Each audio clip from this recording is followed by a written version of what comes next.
What is good, y'all? So recently, IGN got their hands on NBA 2K21's next gen version, and they made an article talking about the game a little bit, but one of the things that came out of that is a screen cap of the credits.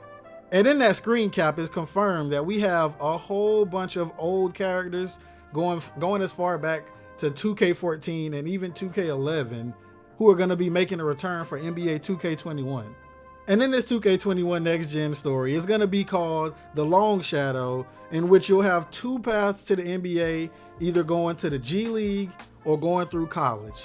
So with all of that, I can't help but think that 2K came across my video a couple years back and decided that they were going to go ahead and jump into that NBA 2K multiverse. So before we get into it, I know there's people who don't really care about the My Career story related stuff. So if that's you, go ahead and drop the like on the video and head out, and we'll catch you in the next video. This is only My Career. There'll be no park, none of that other stuff, just My Career talk. So let's take a look-see at that list.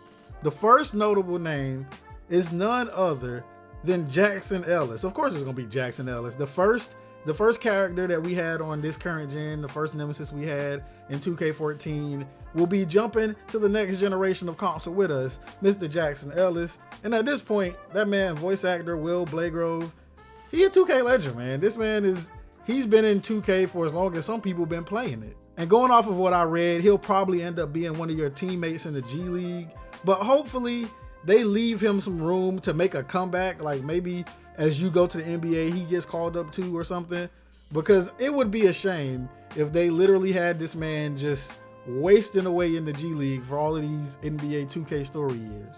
And coming with him to NBA 2K21 next gen is his anime partner in crime, ATM. Y'all remember him, right? NBA 2K18, flat top, corny one-liners. He'll be returning as well, and I'm not sure in what capacity, but I imagine him and Jackson Ellis will be back in their Team Rocket gimmick infringement bag, weebing it up. Also making a return to next gen 2K21 is the human flamethrower Shammy. I'll help you get your playmaking badge as Wells, who behind Justice Young and maybe Hendrix Cobb, probably my favorite sidekick character in all of the 2K stories. Also returning a 2K19 character by the name of Vlad the Impaler. Don't remember who he is, but I'm sure some people do.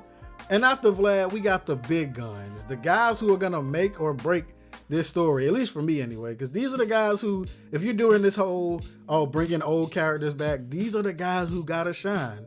Starting it off with DJ from 2K18, which means that, yes, I know, y'all don't want to hear this. Be Fresh is also making a return. Yes, she confirmed she will be in the game. But also we have 2K17's Frequency Vibrations in the building. And if we lucky, that means we might get to see some freaking and vibing on next gen, you know? And I just thought about it. If you didn't play NBA 2K17, then freaking and vibing probably sounds like a sex joke. Probably does. Probably sounds like a sex joke. So moving on. Actually not moving on. 2K, bro. It better be an Easter egg somewhere in the game where if you, in the background of a cutscene, you can see Vic Van Leer's ghost.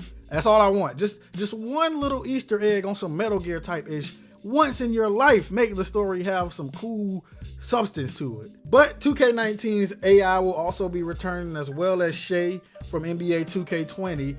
So that's, if outside of maybe a couple, that's all of the My players from all the way up until 2K14 up until now. That's like, it's not all of them, but it's pretty close. It's the most important ones. Now there's more people listed, but these are the ones who caught my eye with the inclusion of this last one that I'm about to say right now. Someone listed simply as OG My Player is also joining the cast, and after looking up the voice actor Mark Middleton, I found out that would be the NBA 2K11, 12, and 13 My Player, who, get this now, is a white dude. It's something to be proud of for sure. To be up there at the top of the list of some pretty impressive players that have been here before me is a... I was shocked when I saw that. If you go back and listen, go back and watch one of the 2K11 videos on the channel, or just go watch 2K12 or 13, anything, just any interview where he's talking, that 100% sounds straight up like a black dude. But that's not important. That's besides the point. I want to know what they're going to be doing with this story. It's called The Long Shadow. So that sounds like it's some foretelling, like you're in the shadow of all your former selves, or just something along those lines.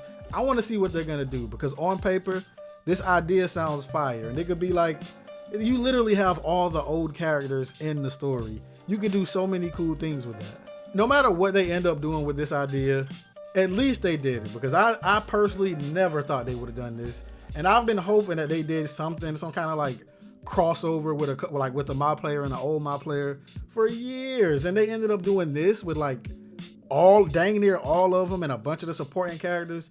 It's a pretty cool idea, man. I hope they execute it well.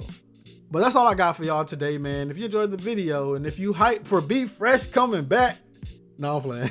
But if you hype for 2K21 Next Gen, make sure that you leave that like, and also tell me how you feel down below in the comments. What do you think is gonna happen? What do you think the story is gonna be? Do y'all have any guesses? Let me know. But as always, man, I'm D Brown Shinhan. I'm up out of here, man. Y'all be safe.